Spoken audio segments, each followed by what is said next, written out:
Jadi saya ini pernah punya kenalan lama yang dulu pernah menyakiti saya secara verbal ya. Dalam artian ia pernah beberapa kali merendahkan saya secara personal.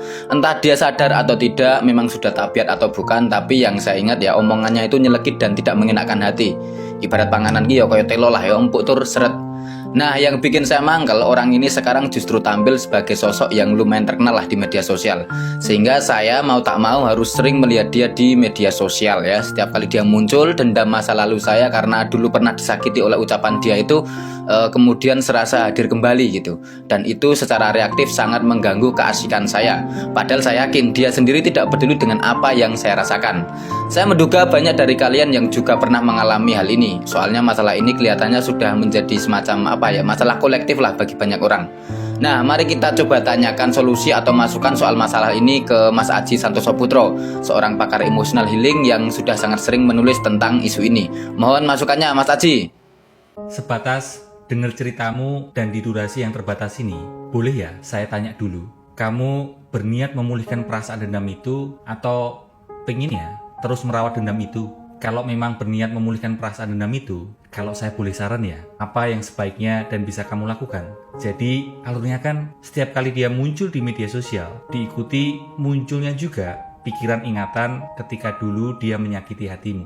Baru diikuti munculnya juga perasaan di dalam dirimu, perasaan dendam masa lalu itu. Nah, gunakan momen itu untuk berlatih hanya menyadari ingatan dan perasaan itu ya. Jadi bukan mempertahankan ingatan dan perasaan itu.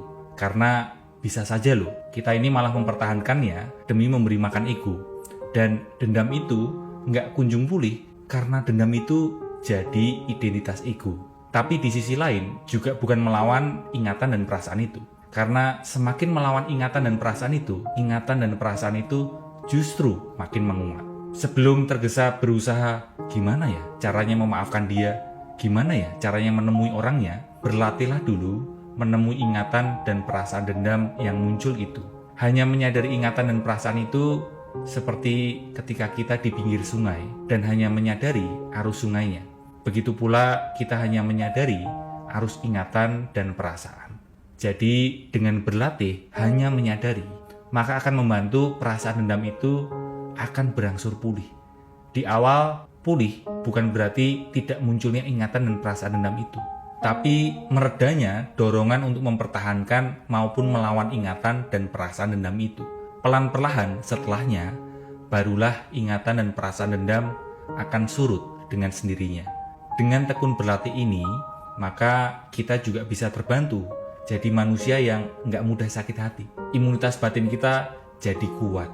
Nah, ngomongin soal belajar dan berlatih memulihkan batin, menguatkan imunitas batin. Ini iklan dulu ya. Akan saya bahas lebih mendalam di sesi offline Sadar Diri. Kita akan belajar tentang perhatian, jeda, penghakiman, penerimaan, dan masih banyak lagi lainnya. Sesi Sadar Diri bakal tur ke beberapa kota. Terdekat di Jogja, tanggal 27 Agustus ini, lalu Surabaya, tanggal 23 September, Bandung, 21 Oktober, Semarang November, Solo Desember. Buat kamu yang mau-maunya daftar sesi ini, bisa langsung klik link di profil saya ya. Terima kasih.